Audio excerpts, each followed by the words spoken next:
বন্ধুরা, আজকে আমি একটা অন্যরকম একটি কন্টেন্ট নিয়ে আপনাদের কাছে হাজির হয়েছি যে হ্যারিকেন বা বাংলা ভাষায় যেটা বলে, গ্রাম বাংলা ভাষায় যে হারিকেন। এই হারিকেন কিন্তু আমরা আগে দেখতে পেতাম না। যে আগে দেখতে পেতাম, কিন্তু বর্তমানে কিন্তু খুবই দেখতে পাওয়া যায় না।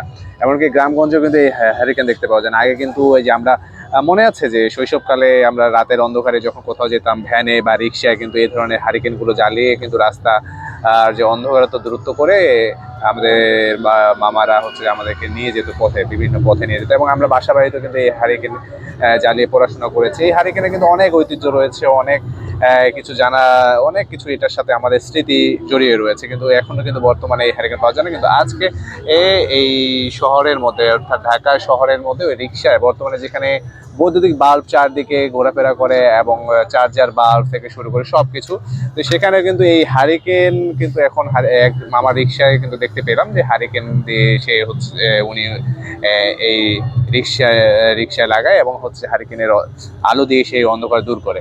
তো আমরা কিন্তু দেখতে পাচ্ছি মামা কিন্তু এখন এই হারিকেন জ্বালিয়েছে, কিছুক্ষণ আগেও কিন্তু কেরোসিন তেল ঢেলেছে। তো এই হারিকেনের আসলে বন্ধুরা, আপনাদের সবারই কিন্তু ছোটবেলা থেকে শুরু করে এখন পর্যন্ত হয়তো বা এখনো গ্রামে গঞ্জে অনেকের বাসা বাড়িতে কিন্তু এই হারিকেন পাওয়া যায়। আমার কিন্তু মনে আছে যে আমি ছোটবেলায় যখন এই সন্ধ্যার পরে পরে পড়াশোনা করার জন্য বেরোতাম, তখন হচ্ছে বিদ্যুৎ থাকতো না, মোটামুটি সময় বিদ্যুৎ থাকতো না, কিন্তু আমি নিজেই হারিকেন পরিষ্কার করেছি। এই গ্লাস পরিষ্কার করতাম, তেল ঢালতাম, তেল ঢেলে এই যে হারিকেনের যে ফিতা থাকতো সেই ফিতাটা আমি হচ্ছে যে চেঞ্জ করতাম, এরপরে হচ্ছে হারিকেন জ্বালিয়ে পড়াশোনা করতাম। তো একটা অন্যরকম মধুর স্মৃতি কিন্তু এখানে জড়িয়ে রয়েছে। যে আমরা দেখতে পাচ্ছি যে মামা এখনো কিন্তু সেই হারিকেন ঠিক করছেন, এবং এই হারিকেনের বাল্বটা, মানে হারিকেনের এই আলোটা কিন্তু আসলে অন্যরকম। মানে এটাকে আসলে আমি কি বলে বোঝাবো, আমি বুঝে উঠতে পারছি না, কারণ আমি নিজেই মনে হচ্ছে যে আমি শৈশবের মধ্যে হারিয়ে যাচ্ছি।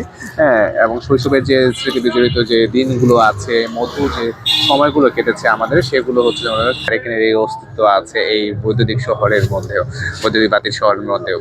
তো এই ঠিক এইভাবেই কিন্তু আমরা দেখছিলাম যে হচ্ছে যে ছোটবেলায় এই হারিকেনগুলো এইভাবে ভ্যানের নিচে, রিক্সার নিচে লাগানো থাকতো, এবং সেগুলো দিয়ে কিন্তু আমরা চলেছি। আমি মাঝরাতে যখন নানু বাসা থেকে যেতাম বা দাদুর বাসায় যেতাম, তখন বা বিভিন্ন জায়গায় যেতাম, তখন কিন্তু আমরা আমাদের পরিবার পরিজনদের মাঝে কিন্তু এই হারিকেনগুলো এইভাবে চালানো থাকতো। তো এবং মিটমিট করে জ্বলতো, এবং দূর থেকে আমরা দেখেছি যে মিটমিট করে জ্বলতো এই হারিকেন আলো, সারা চলতো। তো ঠিক আছে বন্ধুরা, আজকে আপনাদের কাছে একটা প্রশ্ন রেখে যাই যে কার কার মধ্যে এই হারিকেন নিয়ে কি রকম মধুর স্মৃতি রয়েছে তা জানাতে পারেন আমাদের কমেন্টে, এবং সাবস্ক্রাইব করে রাখতে পারেন আমাদের এই চ্যানেলে, যে নতুন নতুন কিছু কন্টেন্ট পাওয়ার জন্য। Thank you so much.